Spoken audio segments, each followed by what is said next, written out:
आपका basic nature अगर खुश रहने का है तो आप कहीं भी खुश रह लोगे, और बेसिक नेचर दुखी रहने का है तो आपको कुछ भी दे दिया जाए, एक महल में भी ले आकर के बिठा दिया जाए, वहां भी रोते रहोगे कि क्या मेरे को महल में कैद कर दिया। अबे महल में है, कैद क्या होता है, समझ गए।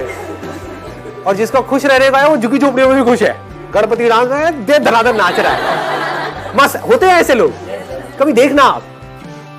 मतलब जिसका मस्त रहने का नेचर है वो मस्त ही है, और जिसका दुखी रहने का है वो कुछ भी उसको मिल जाए, कुछ भी वो कर ले, वो दुखी ही रहेगा। तो आपको देखना है कि मेरे को अपना बेसिक नेचर कैसा